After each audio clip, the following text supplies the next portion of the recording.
Hello, everyone. Welcome. I am Briar Harvey. This is the Neurodiversity Media Network, and we are here today with the fabulous Karina Blackheart. Yes. And we are here to take another turn on the wheel of the year.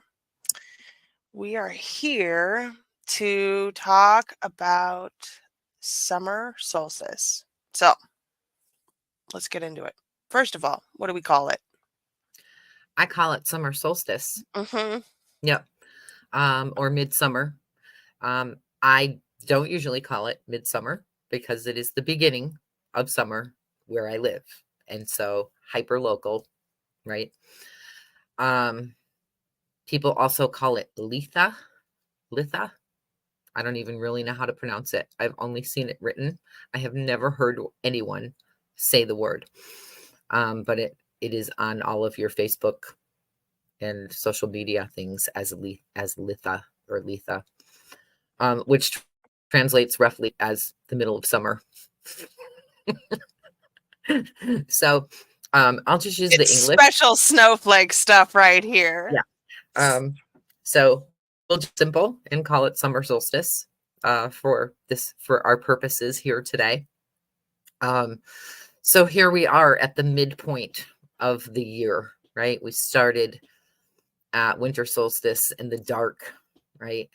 In the dreamy, quiet, slumbery,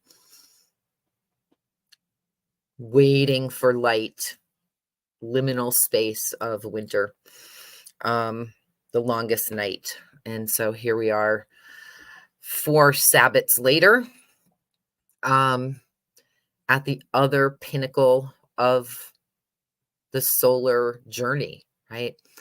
So we're at the longest day, the shortest night of the year. Where I live, it really is the start of summer. The season shifted maybe the last 10 days of May. We had spring for a minute, and then it's summer. That's just how it goes. So spring here looks like barren trees and everything is still gray, right? And then I remember taking a picture one morning of the barren trees and the gray landscape and the fog hanging on because I live on the mountaintop, so the fog sort of hanging in the air. And I woke up the next morning. The grass was green. The buds had opened on the trees. The sun was out. And I was like, I better get to the garden right now. So planting season for us has been that time, right? From the very end of May until, I don't know, my housemate came home last night with a whole box of stuff to put in the ground. And I'm like, I can't even look at you. So this is a burst here where I live. This is, everything is in bloom. Some of the flowers have come and gone already. It's such a fast build up to this day, right? And till summer solstice. And then there's summer solstice, which the season is one of, right? If you're doing agriculture at all, which apparently I have a small farm now, that happened in since the last time we talked. I went from 3 raised beds to 20 raised beds and 4 beds in the ground, unless my housemate made more beds in the ground last night. Well, I wasn't looking. So we're growing a lot of food. We're growing a lot of food in response to what is happening culturally, right? So this series is really about, like, how do we ride this wheel in a really hyper local, personally relevant, culturally relevant way. So thank goodness I live where I do, and I live in a farming community. It's actually an agricultural community. So I'm surrounded by farmers. So they see me out there with my little raised beds and they're like, "You're going to need compost." And I'm like, "I know, but it's like $10 a bag." And he's like, "I'll see you on Saturday." And comes with a dump truck full of compost. So I'm responding to the intersecting cultural crises that we find ourselves in, some of us have been awake to for a long time, and some are just sort of waking up screaming. But growing our own food feels really important right now. I just posted something this morning. I'll share this bad news with on this podcast. Farmers in Idaho were just told by the government that they are not allowed to use any water.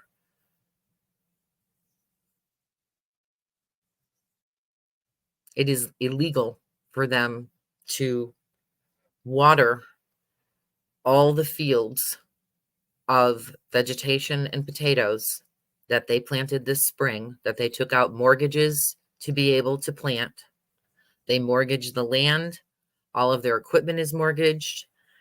The stuff is in the ground and it's going to die there. Because I'm going to connect some dots here for people. Cobalt is needed to create lithium batteries and chips, something to do with chips for all of our computers. And if we don't want to rely upon China, or if we're not going to be able to rely upon China, then we have to figure out how to produce our own. And Idaho happens to have the largest deposits of cobalt on the planet. Cobalt requires tons. It requires all the water to be able to mine it. And then the water that comes out the other end of that process is toxic. So you will never be able to grow on that land. And potatoes are in everything. Potato byproducts are in a lot of our processed food. They're used as thickeners. They're used, we eat more French fries than. So when I say, are you growing your own food yet? Or do you know a small farmer, right, who is growing food? Can you chip in? Can you get a CSA?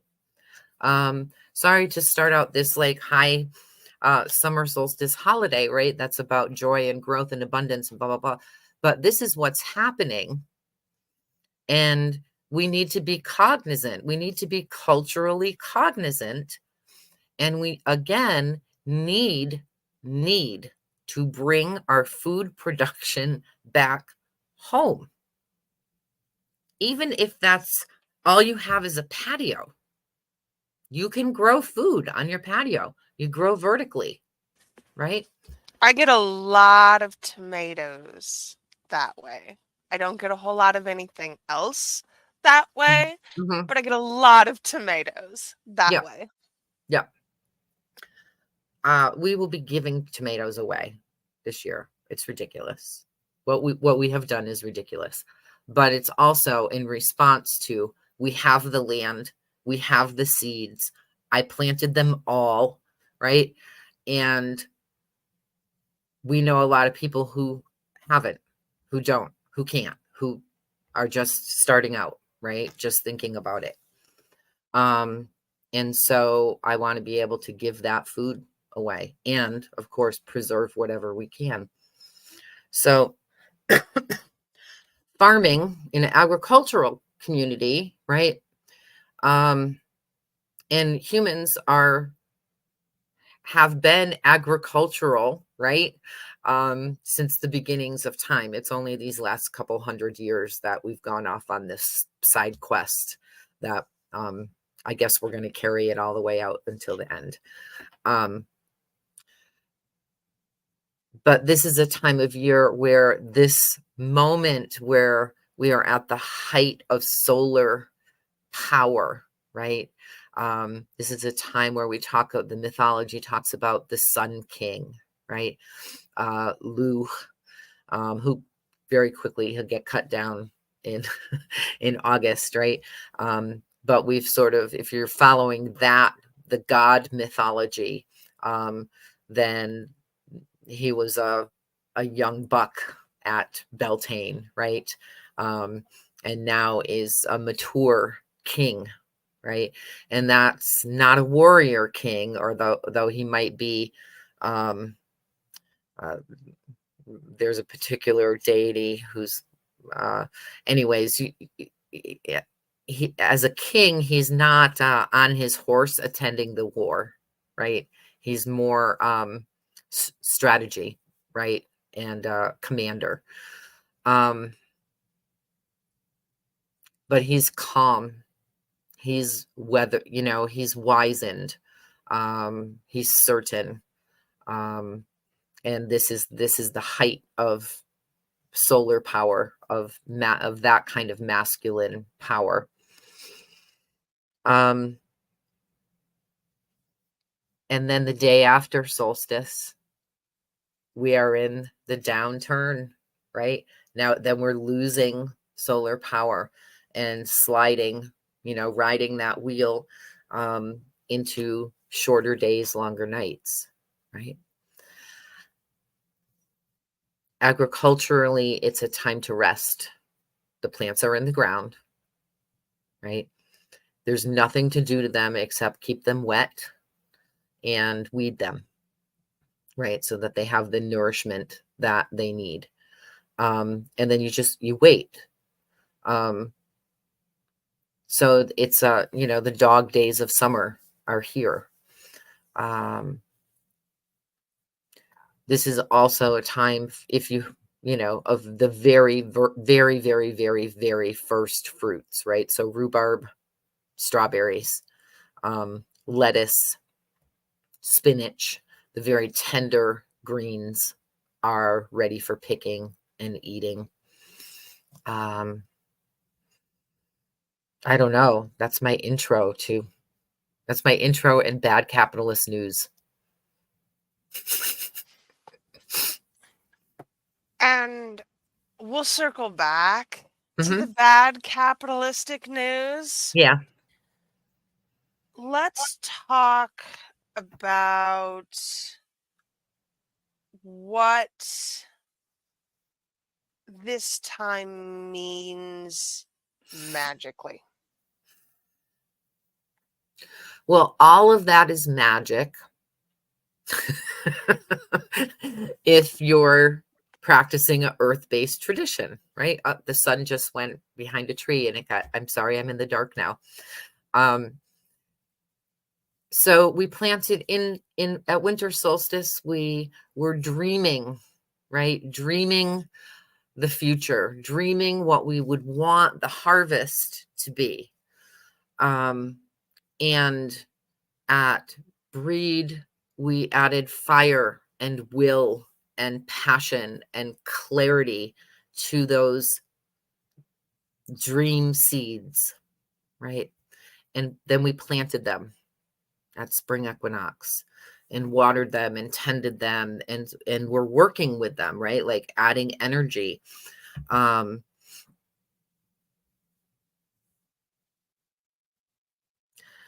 Beltane, the seeds are ready, right? They're ready to go in the ground. They're ready to take root. They are manifest. They're not just a little seed anymore. Something is manifesting. Something is growing. It's small. It takes, and Beltane to summer solstice is hard work. So, and I'm talking about manifestation work, right? it's time, it's time, it's time, it's time, it's time, right? So we're sort of running and churning and trying to keep up and making manifest, right? Taking strides. We're starting to see the results of those dream seeds that we brought into being in the depth of winter. Summer solstice, some things are already starting to bear fruit, right? The flowers are blooming, right? The strawberries are ripe on the vine. So it's a moment to sort of sit back and give thanks and to be in gratitude. Summer solstice, for me, my rituals for summer solstice tend to be really, really simple. I don't think I've ever celebrated summer solstice like at a community gathering. Like maybe with my small coven, like my coven will be here on that night. It's just by accident. We just meet once a month and it just happened. But my summer solstice rituals tend to be very simple, like go stand in the sun and let the light get on your skin and into your being, and match that with your own light, right? With your own energy, right? If you don't like the word light, that's okay. But your own energy is also fiery. We talked about this way back at Breed, right? Like between our synapse and our nerve endings are sparks. That's fire. That's in us. The fire of our thoughts, the fire of creation is in us. So being in that high solar power and matching, shining as brightly as you possibly can, right? Whether that's outwardly to the world, whether that's in your business, whether that's in your relationships, but magically be allowing yourself some moments on summer solstice to just shine with yourself. Shine light into the dark places that are begging to be illuminated, right? See what's there. The other thing that I'll do, I'm going to ask you to hold that for a second. The other thing is I love honey spells. I love honey spells on summer solstice. And make your, honey spells traditionally are about like sweetening a relationship with someone or sweetening a situation. I love to make a honey spell for me, for myself, for my relationship with myself. Are you hearing that? Do you have an emergency thing happening on your phone? No? Okay. My phone is telling me there's an emergency. Oh, well, I'm prepared for whatever it is. So a honey spell for myself is about self-love, is about being sweet to me, right? Being sweet and gentle and soft at this pinnacle of power as an example, right, of continued sweetness in my life, by me, about me, for me, in all aspects, right? That's my relationships with my kids. That's the land I live on. That's my businesses. That's my, right? To just let things be sweet. And usually I'll make that, I'll put symbols in there and particular herbs, and seal that up. And I bring that to the river, and then wash in the river and give the honey to the river. That's about Oshun. That's a different, that's an African tradition that I have some training in. But sweetness, can we, in this moment, amid all of the madness, give ourselves some time to be sweet, to recognize the sweetness in our lives and to give thanks for the sweetness in our lives and to make whatever offerings feel right to us. So that sweetness can, if we're missing it, to bring it in, and if we have it, to increase it and have that be sustainable for us. Okay, so you didn't answer my question, I but didn't, you huh? addressed it in an incredibly powerful way, so I want to circle round to it. Mm-hmm. One of the things that I think about a lot is how witch talk and Instagram witches talk about manifestation on a lunar cycle. Mm-hmm. And what we're doing here is much more powerful, right? Because the manifestation that happens over a year's time It's bears big. much bigger fruit. But please talk about the differences and why, not that lunar manifestation doesn't work, but why this is so much bigger and more important. Well, I mean, just scientifically, the sun is bigger, right? And its cycle is longer, right? I mean, magic is science. It's earth science, right? It's stellar science. Um, so yeah, on one level, it's a year-long cycle, and we call it a year because it's the solar cycle. Um, so rather than having a 28-day cycle, which is very powerful, I love lunar magic for smaller things, right? Like I need this in a month. I need this to Itty thing. happen this month. Yeah. Or I'm just going to utilize this quadrant of the lunar cycle, right? So the full moon, I don't know, it seems like TikTok witchery took the whole cycle and like did something to it that I don't recognize anymore. So people are like releasing stuff on the full moon, and manifesting stuff on the dark moon, and I'm like, I'm not a, I, if I say anything, then I'm a terrible gatekeeper.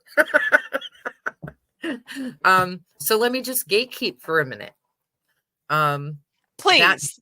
that dark moon, the dark moon is not a new moon. The new moon is a day after the dark moon in old school craft, right? The dark moon and leading up to it, as that moon is waning, as it's waning, you are releasing, releasing, releasing. And on the dark moon, you're like, I'm done. That's it.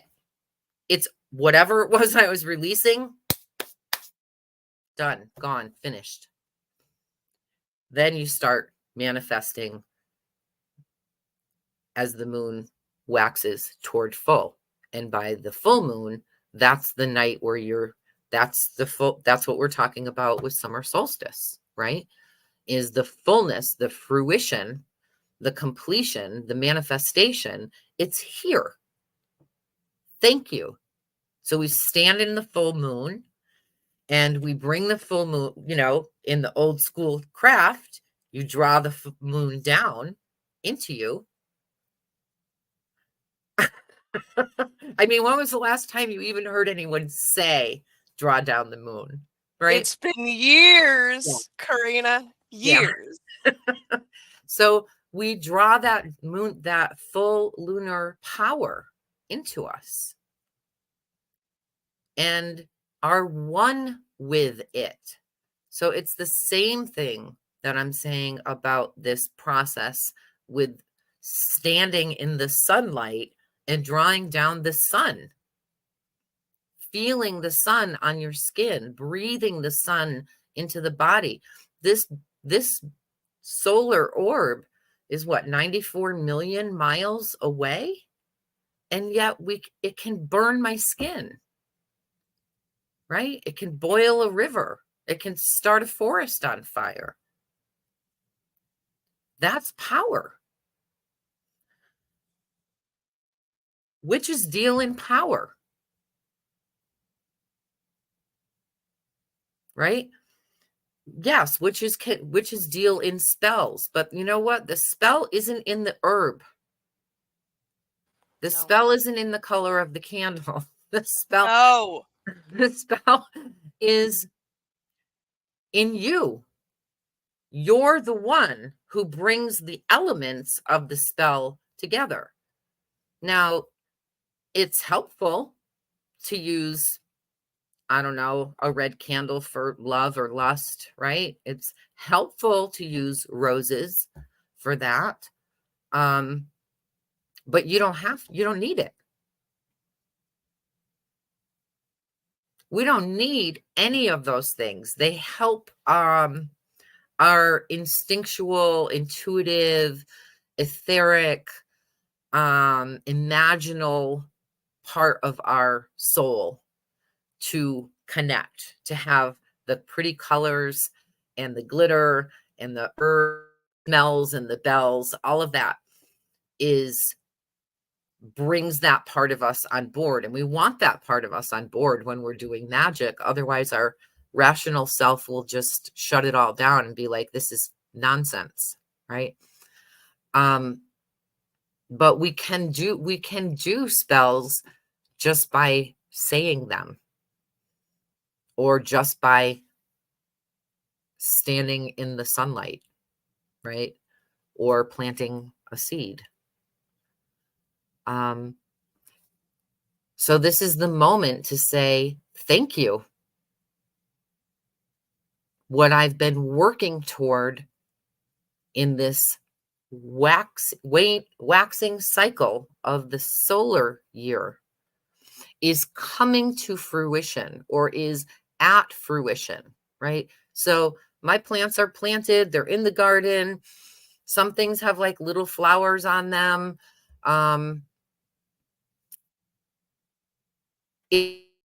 Right? Like I can't do anything else to those plants. You can't go and pull on the plants to make them grow faster. You'll kill them, right? You can't push the river to make it go faster. Now we have to be patient for the fruit. Okay? Just like doing a lunar spell, if I'm using the cycle of the moon, there is this moment of like, no, I know that the work is done, because I've been building on that spell with my power every day for 14 days. I've been adding energy, adding clarity, adding specificity, adding precision, adding sincerity, right? So on the full moon, if I was like, I need $100, let's just use I need $100. On the full moon, I may not have that $100 in my hand, but I know the work is done. I know the work is done. I don't need, the proof will come. And that's where we are with the solar wheel, is the work is done for the seeds that you dreamt of at winter solstice. The fruits are coming. So we're shifting into more receptive magics now. Yes, What the does that wheel is look turning. like as craft? I don't know. Rephrase the question for me. Receiving is hard. People don't receive well. They don't ask well, but they especially don't receive well. Mm-hmm. How do we receive magically? What does that look like? I think it looks very similar to the asking, and that is that it's about attentiveness, right? It's about attentiveness. Am I cognizant? Am I aware of what's here? Am I aware of how the energy is building? So this whole time, this waxing year, right? We're like, the way that we draw it is sort of backwards to me, right? Because we put the winter at the top of it. and then we go down. But really, what we've been doing is building up from, right? We're building, building, building, building, building, building. And it's hard work. It's hard work.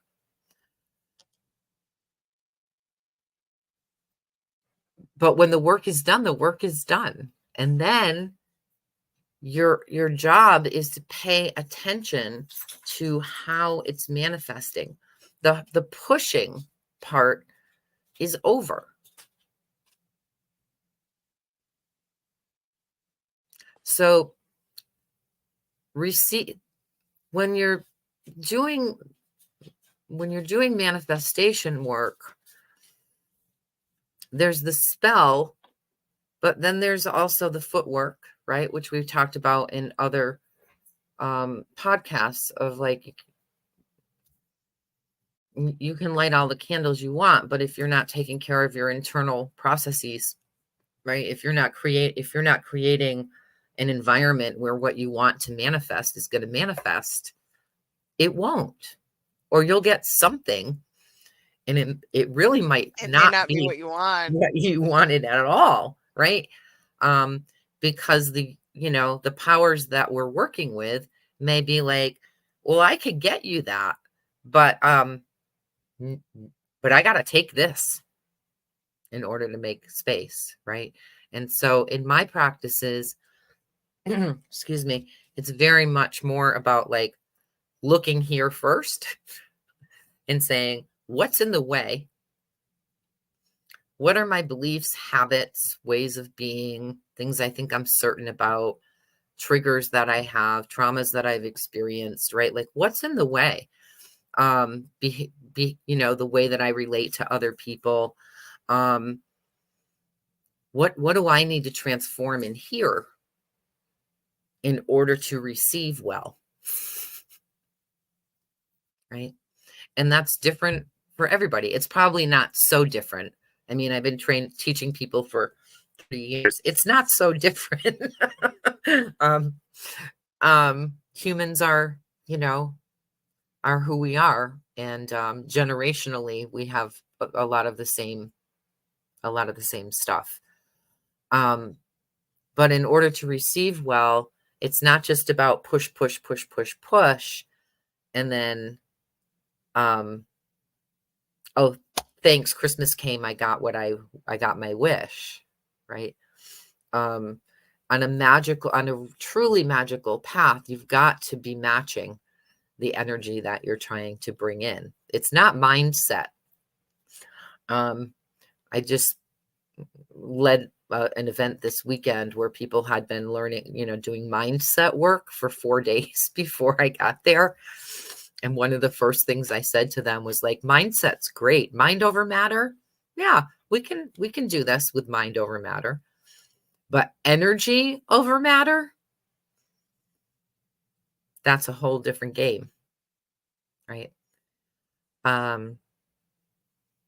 So I don't know. Did I answer your question yet?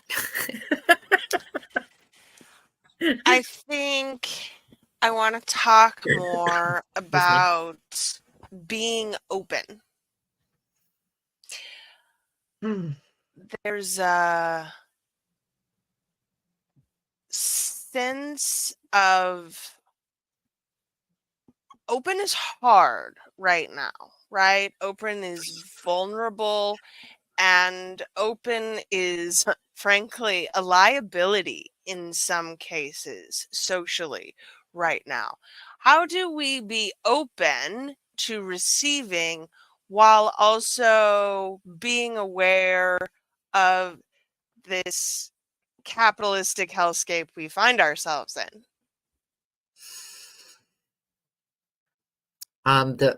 What immediately comes to mind is this prayer spell, self spell, that was given to me by Francesca de Grandes. You can look her up. It says, "I am open and safe. I am closed and sure.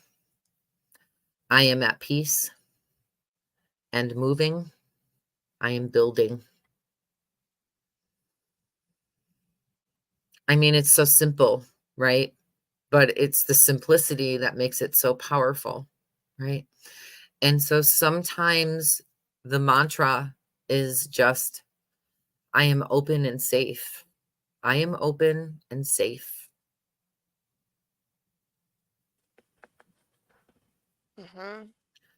Um, and that's a spell. That's a spell on yourself. You know, mantras are spells on ourselves, right? We say them and say them and say them and say them, or feel them or live them, right? Um, so how to be open in this time, I think one is not to expect that we're going to be open 24/7. We're not. Okay? That's a fantasy, that's a projection, that's a ask for, for somebody to be perfect, right? Well, I thought she was open and blah blah blah, and then she did that, or she said that, or whatever. And it's like, no, nobody's pretending to be perfect. If they are, run, right? Um, we're not going to be open all the time. We're going to get our feelings hurt. We're going to do what we do when we're afraid. We're going to freeze or fight or fawn, or what's the other one? Flee. Yeah, that's why I can't remember it, because that's what I do. I'm like, bye, I'm out. But I'm out because I want to be open. Do you know what I mean? So if we're constantly in situations where we have to shut down, my response is to leave, right? Because I want to be open. I want to be safe, right? But certainly in this world, right, with things as they are, it's very easy to feel completely unsafe, to feel utterly threatened, right? If you can see what is coming, some days I'm like, I don't want to be this open because I don't want to see. I don't want to see what the outcome of that cobalt mine that we talked about earlier is, but I see what it is, and I just want to be like, I don't want to know these things. I don't want to be able to see beyond um what's already here, because what's already here is bad enough, right? Um so how do we stay open? I think it's about getting in the body and staying in your body, right? I mean, one of the ways that we flee is to just leave the body, right? Is to dissociate, right? Or to be in some kind of denial, right? Can we hold, it's hard work to hold the both and, right? Like all of that is happening, and you and I are having this lovely conversation. And I'm looking out the window at this incredible greenery and these little roses that are, on this little hill. Um, a statue of Kuan Yin on the hill, who reminds me to like chill, right? And that's happening as well, right? My dog is like wandering around asking for something. Um, all of that, all of that is happening at once. So we get to choose. Sometimes we get to choose, if we know our nervous system, right? And again, the craft is about knowing yourself, right? Know the land, know yourself, know where you are, know the situation you're in, right? That's what this wheel year is about, right? Know yourself, know the land, know the situation you're in. So that if you know you and you know where you are and you know what's going on around you, you can make decisions that are grounded in reality, not out of freeze, fight, fawn, flee, right? 10 years ago, I was trying to figure out how to flee to a friend who lives in Europe. 10, when, oh, it was 2008. So it was a long time ago than 10. And really entertain that for about 6 years, you know. Now is not the time to be entertaining fleeing. That moment has passed. But if we can just stay present with, like, what is happening right here, right now? Am I in actual physical danger right now? I'm not. You're not. Right? I think there's, like, also limiting exposure to the terrible news, right? There's also making sure that you're not so limited that you're just listening to MSNBC, because they're not telling you the whole story, right? So if you can stay within your body and stay where you are, and say, okay, I'm gonna take in scary information for the next 15 minutes, not for the next weekend, not till 4 a.m, right? And scare myself so much that I can't sleep, that I can't function, that I can't remember where I am, that I'm still in my safe house with people who love me, right? Know where you are, know who you are, know what you can tolerate. Somebody else can tolerate 6 hours of bad news or streaming Game of Thrones nonstop. But I can't. And I want to watch it so bad. I want to binge it. I binged the whole first season like 3 times. Mhm. And then enough time went by in between that when I went to watch the second season, I got 2 episodes in and I went, "Oh, I'm having a trauma response." And it gets Right? worse. And I thought, "Oh shit. Like, then why was I obsessed with this before?" And the answer came, "Well, because it feels like home." Right? Not that there was, murder happening in my household, but the same feelings arose. And so I just don't expose myself to that. So, but other people can, right? So if you know yourself and your nervous system and your neurodiversity or trauma and how your body responds to it, then you know what you can manage and what you can't. So watch the news, go put your hands in the dirt, right? Watch the news, go spend some time in the kitchen. Watch the news, go hug your babies, right? We have to balance it. We can't just have a steady diet of gloom and doom because, on a really large scale, it's always been the end of the world.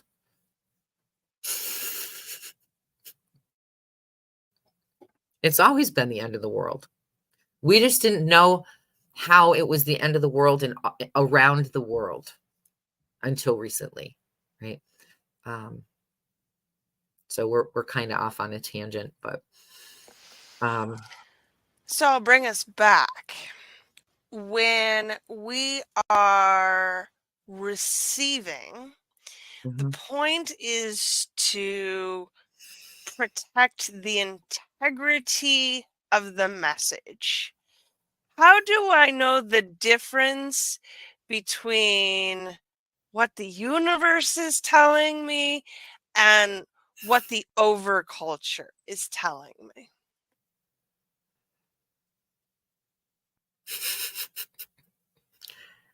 That's just a little question. I'm sorry. I thought we'd, close on something small here today. Yeah. I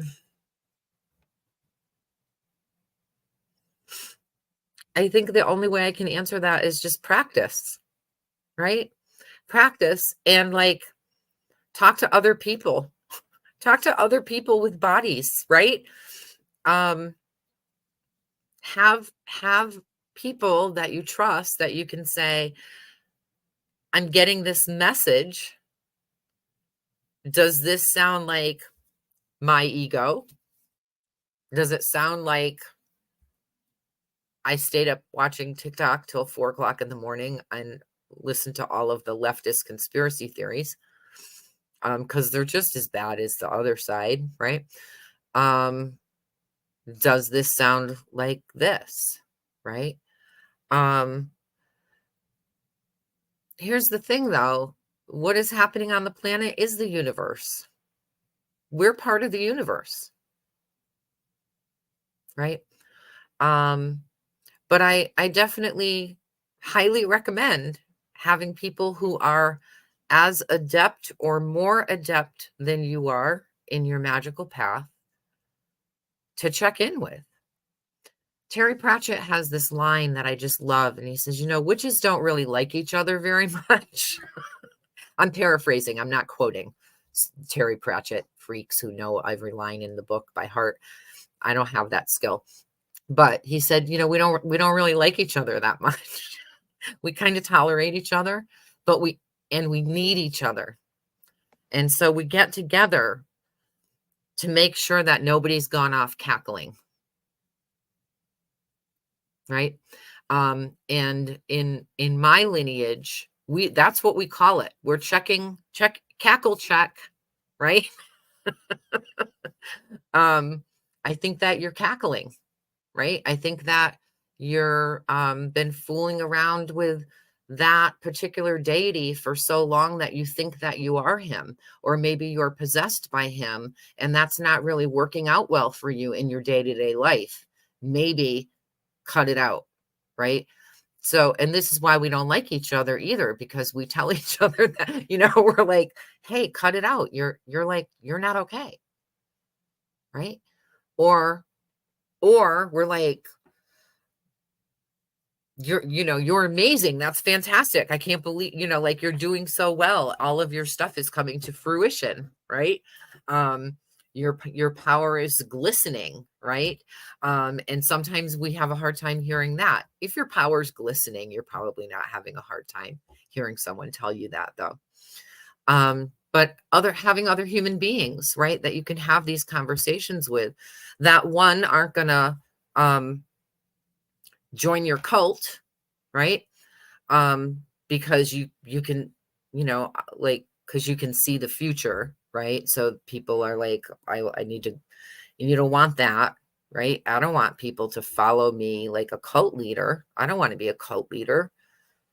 God, I'm like so busy already.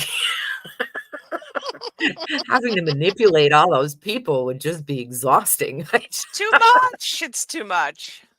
It's too much. Yes, that's somebody else's job. You want to have people that you can trust, that you're intimate with, right? And again, how do you get that? Know yourself. Know yourself. Pay attention to how your body responds around other people and how they talk to you and how they treat you. And if you learn from So them, if you're inspired by them. Yeah. the thing here is, Karina, Yeah. to all of the questions that I have asked you today, the Mhm. answer is community. Mhm. How is it that in this time of great connection, we are less connected than ever? Because that device that you just held up is not a person. Mm, Your people are not really in there. no. I post all the time. Here, this is what I did today. This is what, here's my beautiful garden. Here's the terrible capitalist oracle of the day, right? Those people, they don't live with me, right? They don't, like 3,000 followers. They don't live with me. They don't know what's on my heart that day, right? They don't know what I'm worried about, you know? My people are not they don't live in the device. So in order to have community, we have to spend time together. And time together is not 2 sentences or even 2 paragraphs that you read that were crafted because you know 2,850 of those people you never even met in your life, right?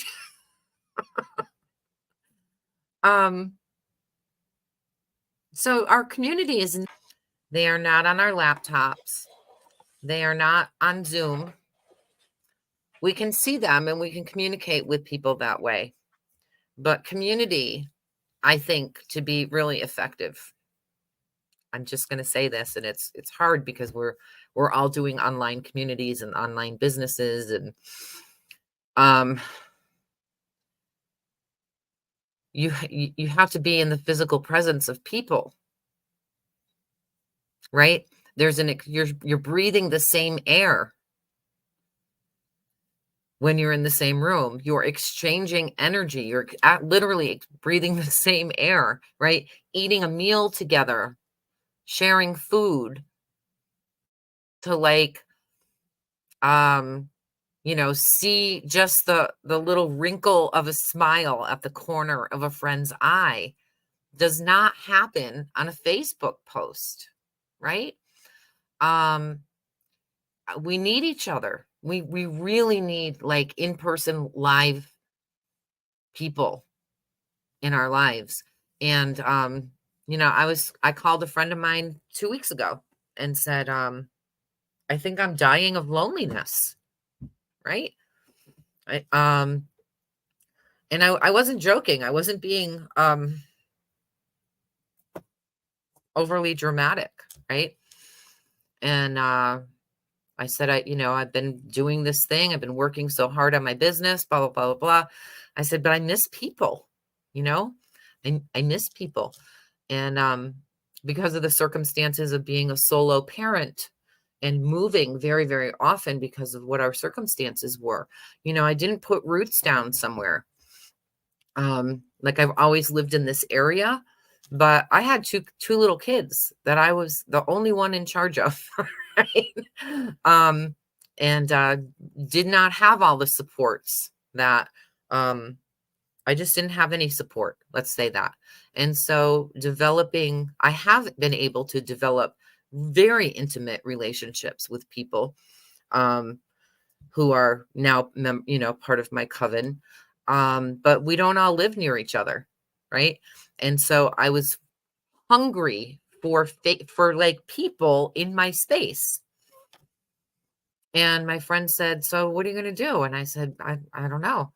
And so we came up with a list of like, join a writers group, right? Join a book club. She said, you could lead a writers group. You could and I'm like, I don't want to be the leader. That's a job. I want to be friends with the people who are going to the thing that somebody else is leading, right? So leadership can separate us from people too. What else can I do? Well, I can go to the brewery that is literally in my backyard that I never go to because I'm an introvert and I'm a recovering alcoholic, right? But I mean, really, they serve beer and they close at 9:00. It's not really a bar. But I'm like, new people. We need people. So yes, we can scroll on our phone. How many of those people do we know? Really know?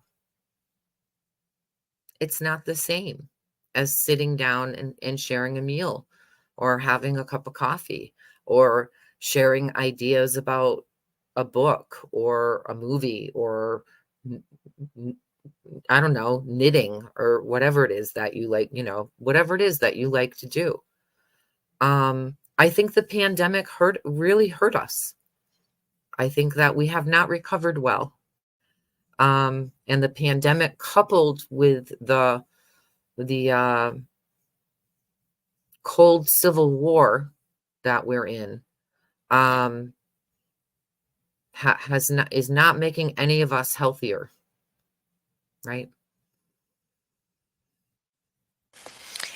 And I just want to reiterate, this is the magic of the year. This sounds so dire. And also, we're saying the magic here is in your local community. Go make friends. Yes, right. This is all about, again, what is personal to me? Where do I live? Hyper local.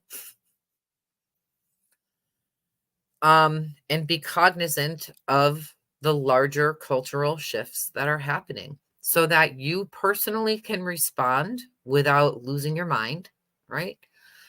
And you collectively can respond with people who are your neighbors, right? I mean, I happen to live in a place where my neighbors are just the nicest, most phenomenal people I've ever met, right? Um, Thank you.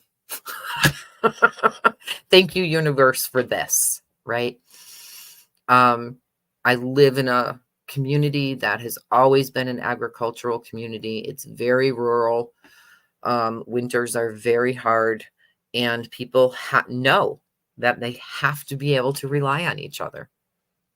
So, yeah, there's a couple old guys who won't drive around with their big trucks and they've got a flag hanging off the back of it. And you know what? Nobody asks them about it. And they're not proselytizing. The as far as their proselytizing goes is they got a big flag hanging off the back of their truck. Okay. I can't be certain what that means. I can guess what that means. I know what it means when I drive by that house who has the Trump signs out. I know and I know where these people are.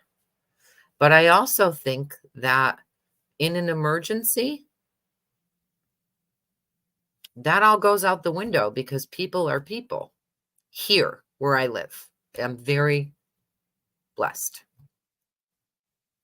But learning to put myself out there, learning to receive, learning to give graciously. I mean, my neighbors who do so much for me, and it's like they will not take money from me. They were insulted when I first moved here, and I'm like, well, how much do you want me to pay you? And the guy was like, you're going to pay me, blah, blah. And I really, because I'm not from here and I didn't grow up with that, right? I didn't know how to receive that. And I don't want to insult them. So, I make them dinner once in a while. I just make extra food and I drop it off at their house. That's what I can do. That's what I know how to do. That makes me feel as good about what I'm doing as he feels when he plows my yard, right? So there's a reciprocity there. And we're not intimate. They don't know the intimate details of my life and vice versa. I mean, we talk.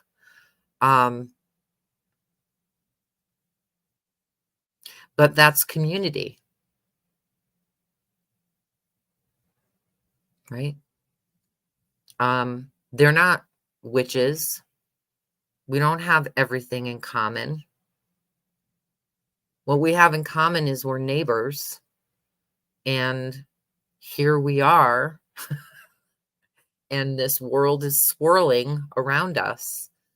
And, I'm like, I'll bring you vegetables because they're not growing. I live in what used to be their childhood house, right? This was a potato farm at one point. And he doesn't want anything to do with farming. And I'm like, okay, well, I'll bring you fresh vegetables, right? Are those the people I go to and I say, do you think I'm crazy because I think that this is what's going to happen with the cobalt mines? No. No. They'll be like, what are you talking about? Because they're not even clued in. Know yourself, know where you are, know your neighbors, understand what's going on around us. And so on this summer solstice, I think it's not a bad idea to stand in the solar light and give thanks for who you are, where you are, and that you're cognizant of what's going on and that you have the capacity to think a little bit into the future at least and make plans for as long as those plans work, right? We don't know. So that's a bummer. And solstice is like supposed to be, but we're also sort of at the height of this, I hope, uh, of this madness that we're living through, right? We all know something is going to break, right? So as we turn our faces, so we've been all of this sort of build up and being in the space of the height of solar power, and now we sort of turn toward a little bit of rest, a little bit of relaxation, trusting that what we've been manifesting is in process, is happening. We can see some of the results, right? And that harvest is coming. Abundance is coming. And then deep rest is coming. Karina, thank you. This has been an absolute delight. I didn't mean to scare everybody. No, I Yeah. think it's the both and.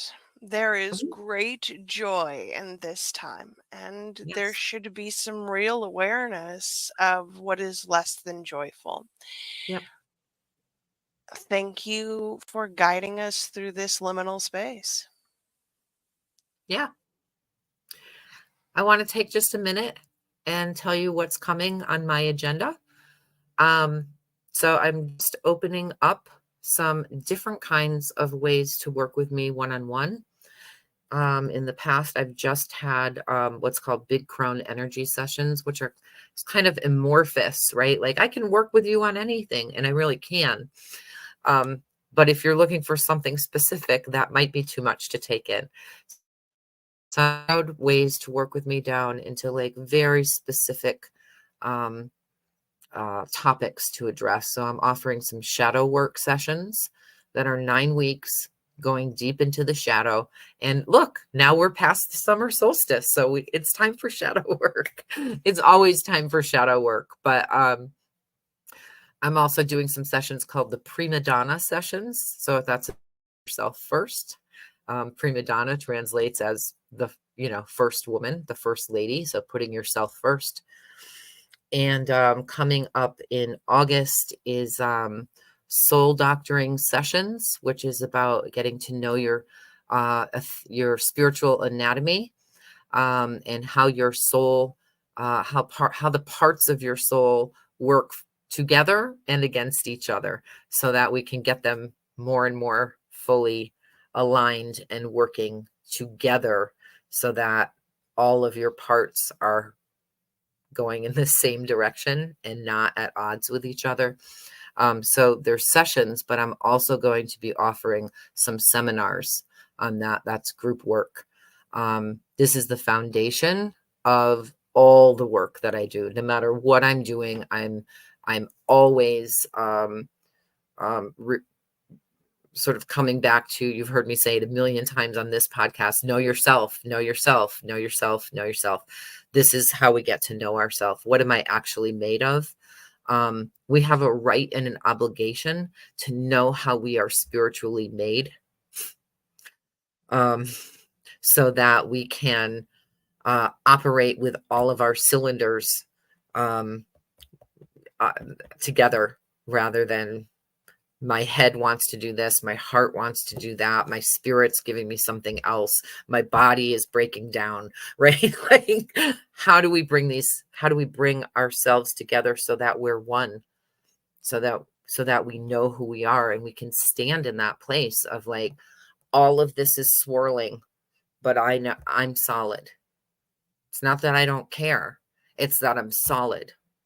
It's not that I'm feelingless, it's that I'm solid. And so with that solidity, we can literally create miracles, magic. Soul doctoring. This is the project I've been working on behind the scenes for like 5 years and have been teaching for 30 years. But I'm been working on it for 5 years on how do I bring this to a larger audience than people who want to sign up for this in-depth initiatory path, which I'm not teaching anymore. So if you want to get in touch with me about any of that, you can see it. It will be arriving on email if you're on my email list. You can go to my website, thecroneherself.com, or if you follow me on any of the social media channels, I'll say something about it there if I remember. We will have links in the show notes, y'all. Yeah. Thank you so Thank much, you so much, Karina. Brian. We will be back in approximately 6 weeks. And we'll be having first harvest. First harvest. It's going to be amazing. Yeah. Because I said so. All right, y'all. Have an amazing